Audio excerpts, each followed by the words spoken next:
안녕하세요. 우리 이번 시간 한국농어촌공사 NCS 직업기초능력평가 모의고사 같이 한번 풀어보도록 할 텐데요.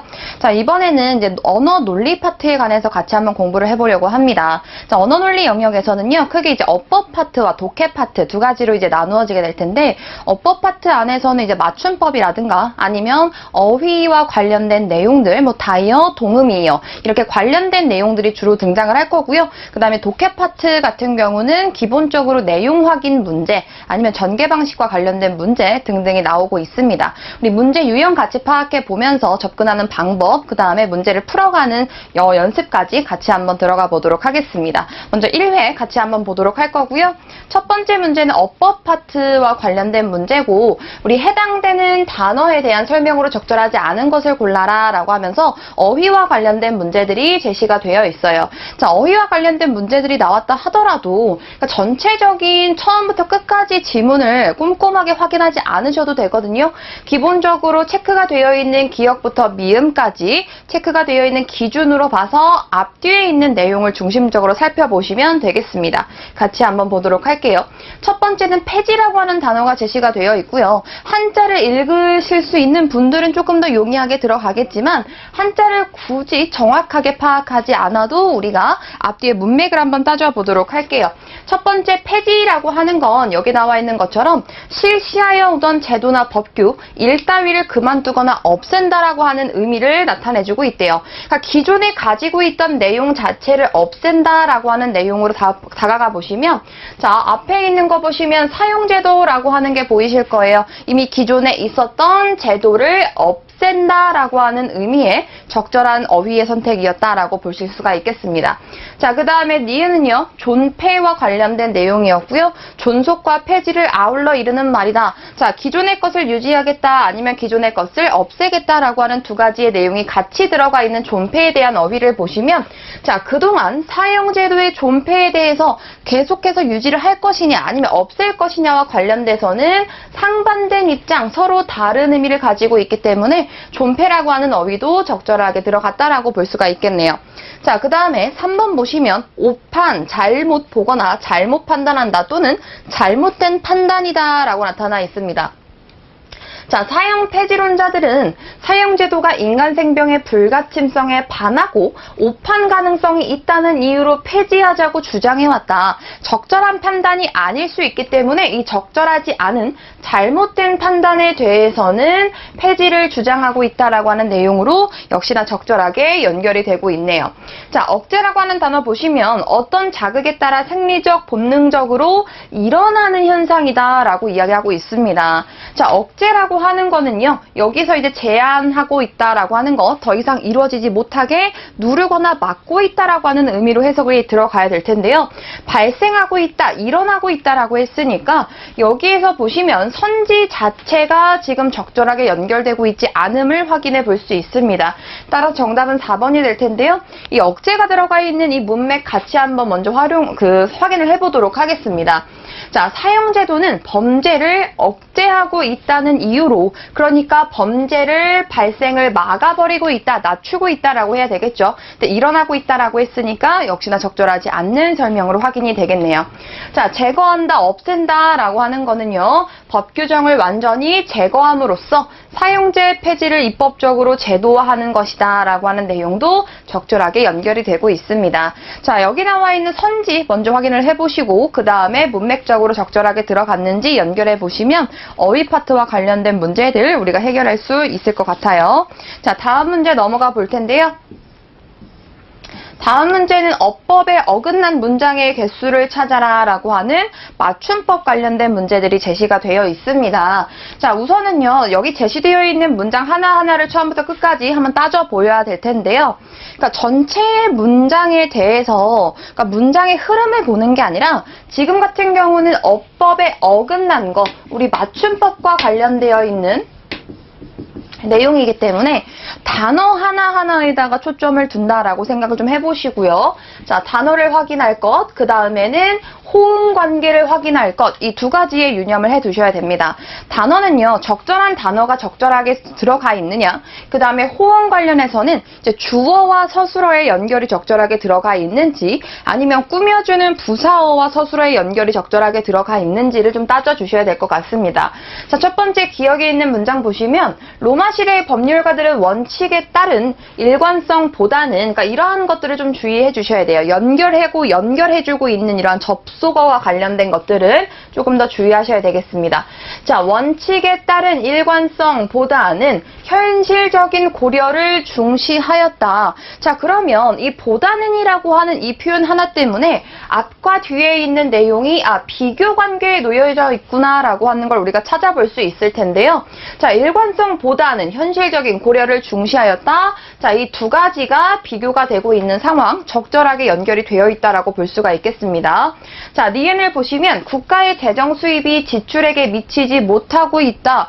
여기 지출액에 미치지 못한다라고 하는 표현을 좀 중심적으로 봐주시고요. 기준에 여기선 다다르느냐 아니면 다다르지 못하고 있느냐, 여기도 역시나 적절하게 틀린 문장 없이 적절한 설명이 들어가고 있습니다.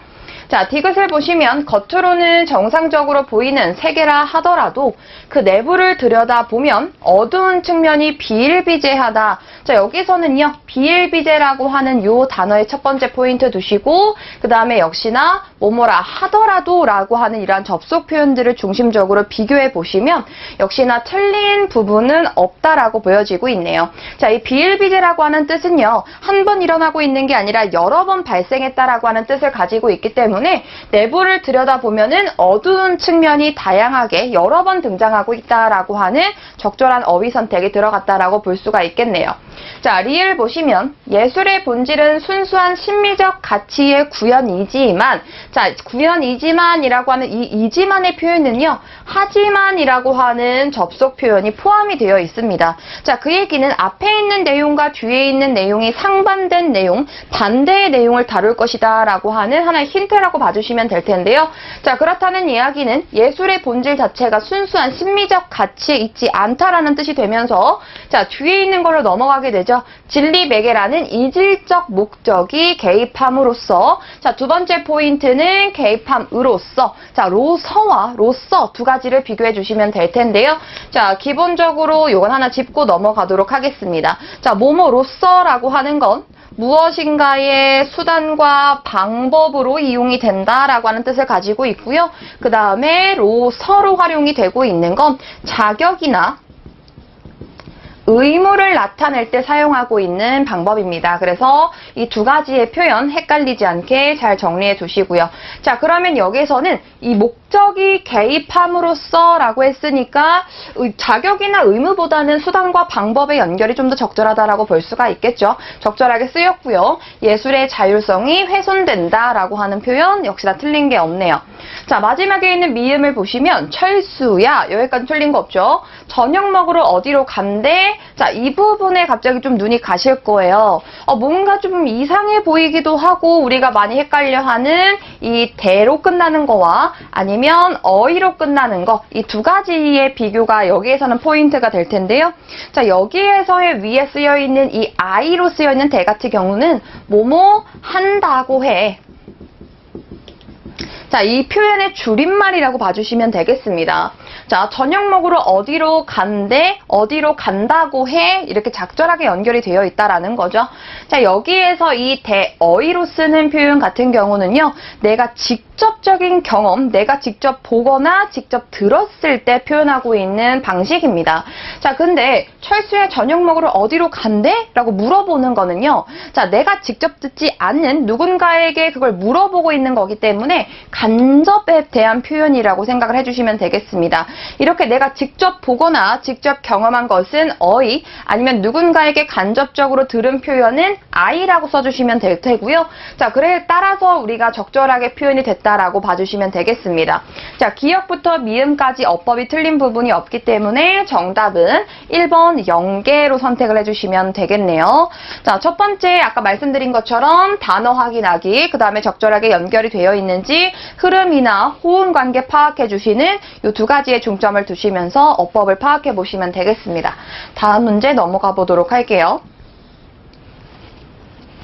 자, 밑줄 친 단어와 가장 유사한 의미로 쓰인 것은 이라고 하는 표현이 제시가 되어 있고요. 우리가 유사 관계를 파악하는 데 있어서 다이어의 흐름이라고 해가지고요. 그러니까 한 가지의 단어가 여러 가지의 의미를 가지고 있는 이러한 다이어들이 생겨나게 됩니다. 자, 그랬을 때 가장 적절하게, 가장 유사하게 쓰여있는 어휘를 선택을 하려면 역시나 여기 사용되고 있는 어휘 하나만 해석하기보다는 앞뒤에 있는 것들을 힌트로 가져가는 것이 조금 더 효율적으로 문제를 풀 수 있는 방법인데요. 자, 우선은 밑줄 쳐져 있는 이 되다라고 하는 표현을 먼저 봐보시면, 자, 여기에서 된다, 무엇이 되느냐? 자, 도경사각이 무려 89도나 된다라고 하는 표현에 나타나 있습니다. 자, 여기서 사용되고 있는 이 되다는요, 앞에 보이고 있는 것처럼 일정한 수량이 나타나 있다라고 하는 거, 이 부분을 힌트로 가져가셔야 되겠습니다. 그래서 일정한 수량이나 수치에 이르다라고 하는 의미로 해석이 들어가야 되겠고요.